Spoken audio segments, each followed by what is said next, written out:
aquí arranca octubre, digamos, porque a partir de la designación del señor Martínez, incluso ahí está aplaudiendo la ex vicepresidenta Alejandra Vicuña, a partir de la designación de Richard Martínez se da un giro, digamos, que lo que muchos analistas de izquierda llaman hacia el neoliberalismo, ¿no? Está claro, no es una conferencia de economía, yo no manejo, yo le temo más al ridículo que a la muerte y no hablo de temas que no conozco y no soy economista, pero a partir de que Martínez se posesiona, digamos, se hace este giro hacia el seguimiento de recetas del Fondo Monetario Internacional, ¿no es cierto? Es prácticamente quien, a partir de ese momento, delinea las recomendaciones en la conducción de la economía.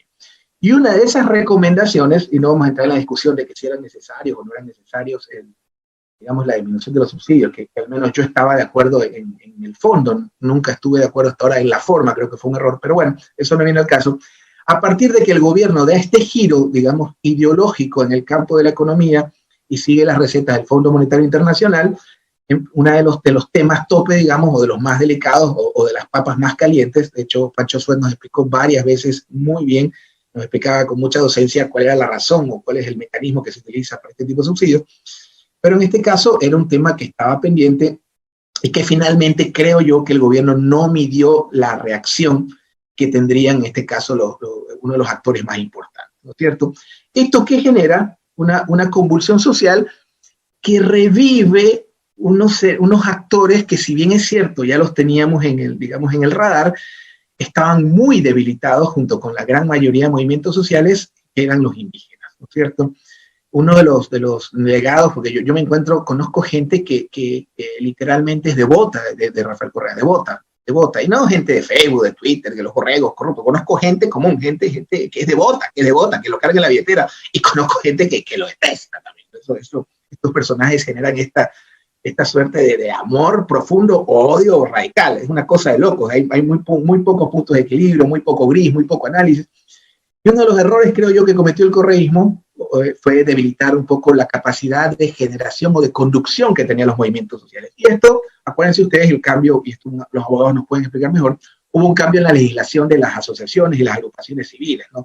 Si antes del correísmo usted abría una asociación en una semana, se hizo una norma para que te tome un año si es que te la abrían. Entonces, esa serie de medidas que tomó el correísmo para evitar la articulación de los sectores sociales que podían generar movilización en la calle, movimientos indígenas, de trabajadores, de alguna forma fue un poco irónica porque fue Moreno quien les devuelve, digamos, la sede, los reivindica y revoca y deroga y corrige el famoso decreto, si no me acuerdo, era el 12, no me acuerdo exactamente el número, para efectos de las asociaciones civiles. Entonces, estos movimientos indígenas que llevaban, digamos, reprimidos en silencio o no tenían la misma fuerza, aparecen posterior a las protestas que iniciaron obviamente con el tema de la conducción, que creo que fue muy bien manejado por un ministro que casi ni suena, que es Gabriel Martínez, no Richard, por si acaso, Gabriel Martínez, el ministro de Obras Públicas, creo que es de lo mejor que tiene el gobierno, o de lo poco que tiene el bueno del gobierno, fue prácticamente quien negocia con los camioneros y aparentemente el paro parar.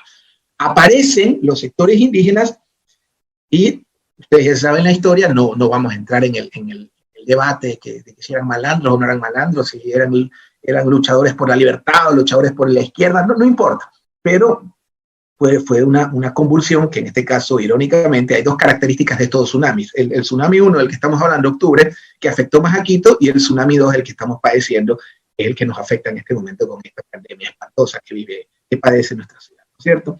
Entonces, se da este tipo de situaciones y reaparecen. Donde el gobierno, creo yo, comete un error y realiza una negociación que, desde mi punto de vista, si yo hubiera sido el asesor del gobierno nacional, le hubiera dicho, vamos a ceder, pero no lo televises, cuidado, no lo televises. Bueno, y ustedes vieron, a partir de ese momento, y lo que voy a decir no es muy simpático, salieron dos presidenciables al ruedo, que ya, más allá de lo que yo les digo, vamos a revisar 4 o 5 encuestas diferentes, que casi dicen lo mismo. Entonces, cuando 4 o 5 encuestas diferentes, de diferentes firmas, y sé quiénes son los accionistas, y sé quiénes son sus clientes, me dicen cosas parecidas, algo está sucediendo.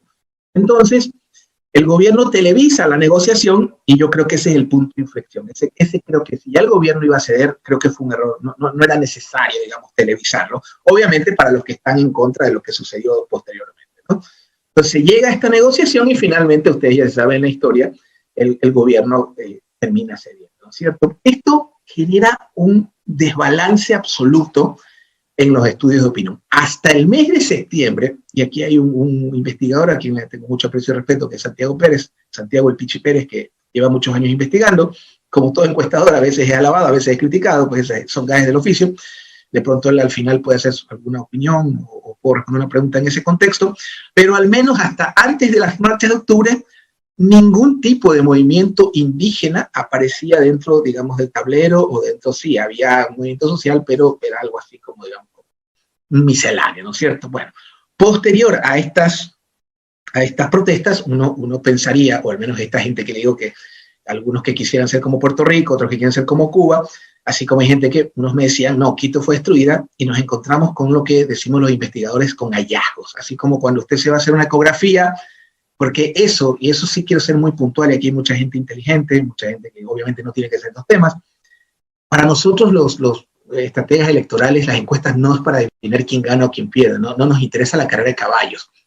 Para nosotros los estudios de opinión son herramientas extraordinarias, son ecografías, son como radiografías. En mi caso, para mí, y hago este símil para que en el bien común la gente entienda, no, insisto, no tenemos por qué saber estos temas, para mí las encuestas son exámenes de sangre y los estudios cualitativos o de opinión son ecografías o resonancia magnética. Igualito, la radiografía te tiene una resolución de 100, la tomografía de 1000 y la resonancia de 1.000.000, depende cómo amplíes la muestra. Pero esos estudios, así como de repente el médico se encuentra con una mancha, te dice, aquí hay un hallazgo, hay que hacer biopsia, se me ocurre. Bueno, nosotros nos encontramos con la novedad a partir del mes de noviembre, donde repentinamente en todas las encuestas, y vamos a revisarlas, en todas, sin excepción, comienzan a aparecer los amigos indígenas en el podio. Digo el podio de primero o tercero. Y se da una particularidad, ¿no? Y aquí tengo que obviamente reservarme la fuente. Yo llamo a un amigo encuestador porque tengo excelente relación. La gran mayoría de encuestadores de este país a veces me llaman, me preguntan qué opinan, me comparten. A veces los contrato porque soy un consumidor de estos, son para mí insumos. Y yo le pregunto a un colega, a un amigo, no un colega, un amigo encuestador, oye hermano, ¿por qué solo empezaron a sacar Cuenca y Quito y Guayaquil? Y cuando me dice, te voy a mandar el estudio, revísalo y vas a entender por qué. Entonces empiezo a revisar y repentinamente todas las encuestadoras empezaron a sacar solo Quito y Guayaquil. Porque si sacaban la muestra nacional, y esto me lo dijo alguien off record, y con estudios que sí pude ver, porque obviamente cuando nosotros mandamos a hacer un estudio, el estudio es propiedad de los clientes. Yo no puedo coger y difundir estos estudios que voy a presentar. Algunos son públicos y otros tienen autorización de la persona que es propietaria. De repente los estudios de opinión, los encuestadores empezaron solo a sacar Guayaquil y Quito porque la muestra nacional era... Bueno, de hecho el mismo... ¿Cómo se llama este señor de la posta? Bueno, no me acuerdo el nombre. Vivanco, de hecho, sacó uno de sus cápsulas donde decía que el correísmo y los indígenas tenían posibilidad de darse una vuelta. Sí, efectivamente, eso se mantuvo algún tiempo. Y eso generó que muchos investigadores empezaran solo a sacar Guayaquil y Quito porque sacando la muestra nacional era el apocalipsis para algunos, ¿no? Hay mucha gente que estaba muy feliz. Entonces, ¿qué nos deja octubre? Este es el último corte de febrero y hay un corte más adelante de marzo, que son justo antes de la pandemia, y reitero la aclaración, siempre los análisis que nosotros hacemos como profesionales es con estudios de opinión, yo no lo hago nada por olfato, pero más adelante, a partir ya del tsunami pandemia, me toca hacerlo por olfato porque solo tengo encuestas digitales que, reitero, para mí son pruebas de COVID. Esto que ven en la pantalla es el último estudio de febrero de Click. A mí me parece gente seria, hay gente que no los quiere, hay gente que sí los quiere, pero yo cuando trato de seria una firma es porque la he utilizado, la he consumido, y recuerden que tuvimos recién elecciones seccionales y pude consumir varios estudios de varias marcas.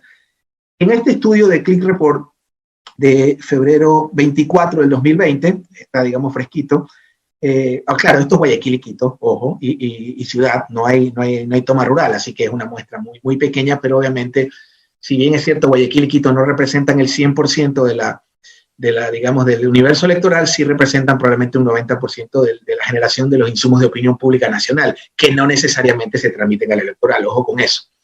Entonces, en estos estudios de opinión, si ustedes se fijan, miren, siempre que vean una encuesta, fíjense en la ficha técnica, ¿no? Aquí no hay verdades absolutas, hay 200 metodologías, pero obviamente hay encuestas y encuestas. Entonces, siempre en una encuesta hay lo que se llama el margen de error. Eso le pueden preguntar ya a un experto, creo que hay en la cofradía, hay un experto en estadística, seguramente nos darán en un momento una conferencia sobre el tema. hay lo que se llama el margen de error, ¿no es cierto? Que puede ser, depende de la cantidad de la muestra, más 5, menos 5, más 3, más 1, etcétera, ¿no? Entonces, generalmente el margen de error, obviamente, sumas para arriba o sumas para abajo. Este estudio tiene creo que un 4% de margen de error. Entonces, si ustedes se fijan, Jaime Vargas, que no es el mejor cuadro, y esto lo digo porque lo he medido, porque hay una trilogía que ya la vamos a analizar. Jaime Vargas, como de candidato, digamos, de la CONAIE, es el que menos puntúa. Digamos que ahí entre Pérez e Isa son los que mejor les va cuando se los mide.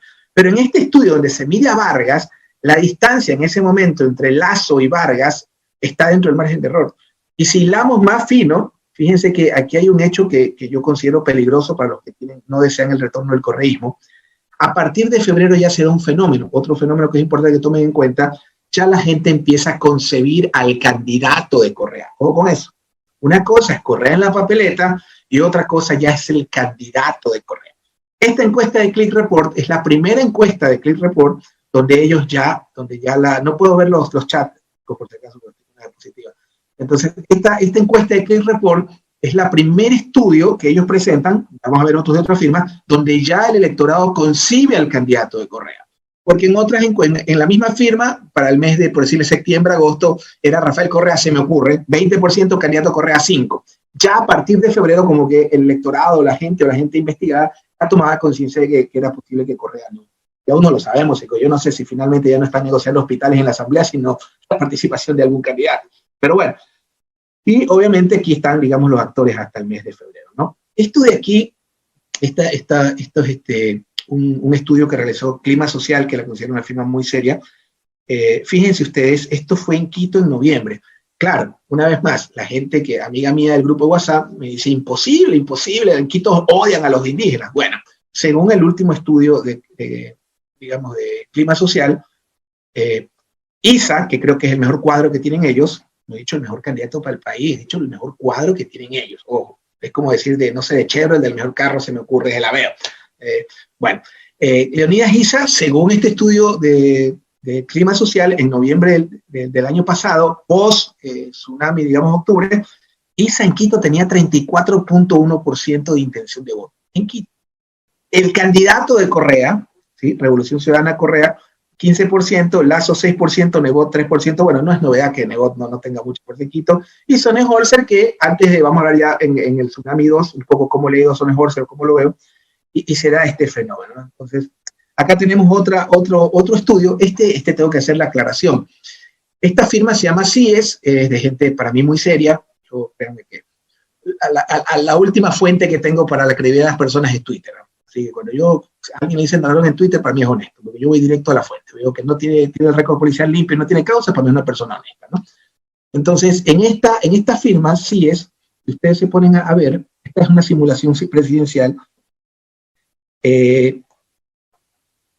Nebot está segundo con 13, esto es nacional, 13.8%, Vargas está segundo, empate con Nebot. Miren las cifras de Vargas y miren las cifras de Issa, ¿sí? Entonces tienen a Issa con 12.4, a Vargas, o sea, los tienen, de pronto si los pones juntos en un solo candidato a la CONAIE, podría suceder que esto se amplíe, ¿no? Esto fue en el mes de, si no me equivoco, perdón, porque soy medio poco hábil para ver.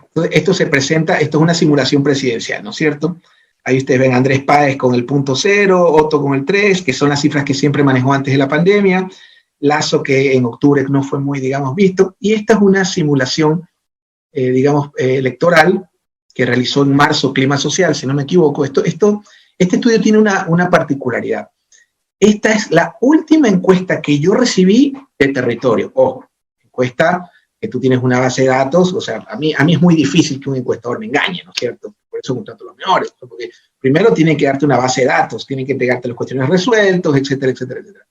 Y esta es una simulación que se realizó en el mes de marzo, fue el último estudio, y si ustedes se fijan, la distancia entre Issa y Nebot y Correa está dentro del margen de error. Los tres están en el podio. Fíjense ustedes, Issa tiene 14 y Vargas tiene 12 y Lasso, bueno, estos son lo que se llama simulaciones electorales, ¿no? Esto fue en el mes de marzo por este estudio de Clima Social, ¿correcto? Este es otro estudio de una firma que no tiene nada que ver con ni los clientes ni quienes las dirigen, están totalmente en otro universo, y creo que es gente muy seria también, Y miren en la simulación 3 la intención de voto que tenía ISA. Ojo, esto, post-tsunami, ISA 21%, ¿sí? Nebot 17%, Lazo 8%, Sonejol ya empieza, yo sí eso me fijé y no había que ser un genio porque ya Lazo empezaba a atacarlo o sea, los ataques de Lazo a autos no son gratuitos, obviamente compiten en un mismo electorado, yo pensaría en una misma red social, compiten en Twitter, pero en todo caso, si ustedes ven la intención de voto en esta firma, entonces reitero, si me lo dice una firma, ya, ok, pero si me dicen 2, 3, 4, o sea, si se dan cuenta, el orden de los factores solo varía del primero al tercero y la distancia no es muy grande. En este estudio del mes si no me equivoco, esto fue noviembre, diciembre, ya ISA estaba primero en la simulación 3 a nivel nacional, con un 21%, con un gran hueco, fíjense ustedes, Guayas, 4%. Entonces alguien me decía, ¿tú crees que pueda crecer en Guayas? Bueno, pues si ISA pone de binomio un Jimmy Jairala, váyanse a la casa, no hay nada más que hacer. Pero bueno, digamos, esto es un juego de variables, ¿no? Y esta obviamente es una fotografía de diciembre del año 2019. Entonces tenemos a ISA primero, en Pichincha 22%, Nebot con el 17%, con 6% en Pichincha, que son las cifras que siempre han manejado, Lazo algo, digamos, estandarizado, Otto ya en este momento ya lo estaba alcanzando. Y esta es otra de las simulaciones, ya con Correa en la batalla, Correa primero, Correa obviamente candidato, en este estudio no hacen la simulación con el candidato de Correa y lo tienen a ISA en segundo lugar. ¿Ok? Bueno, ¿qué me lleva a concluir octubre? Bueno, básicamente pensaría que el gran error del gobierno fue la manera en que quiso levantar los subsidios a los combustibles, que probablemente era necesario hacerlo, pero creo que la forma fue, de pronto vino un gringo con un PowerPoint y no le explicaron que esto era Ecuador y indígena y que había que hacerlo con despacio, como decimos los montuyos.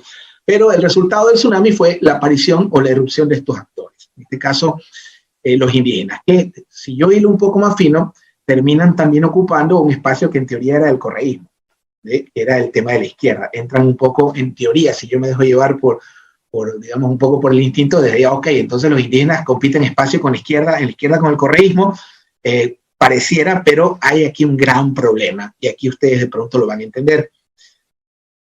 ¿Sí? El gran problema o el gran costo es que alguien tiene que pagar la factura de Moreno. ¿Sí? No les voy a decir quién. Podría pagar la Nebot, se me ocurre, podría pagar la Otto, podría pagar el Lazo, no lo sé, porque todos sin excepción han cogobernado con Moreno. De hecho, ahorita están en la Asamblea, creo que cogobernando con sus antiguos aliados. Entonces, alguien tiene que pagar la factura del morenismo. Post-octubre, Moreno llega a niveles de rechazo nunca antes visto, probablemente en la época de Maguad, del 92%, es decir, de cada 100 personas, 92 no estaban, digamos, no le creían que su gestión era mala, y básicamente, ¿por qué es este crecimiento, digamos, de estas fuerzas de izquierda? Básicamente, desde mi lectura, es por el hecho de que Moreno termina siendo un input o termina siendo una factura que alguien va a tener que pagar. Yo no soy adivino para decirles quién va a pagar la factura de Moreno, pero les voy a comentar un poco las causas, ¿no? Bueno, eso con respecto a la primera parte de esta presentación, que es octubre. ¿Qué nos dejó octubre? Bueno, creo que octubre nos dejó a los indígenas en el tablero, ¿no?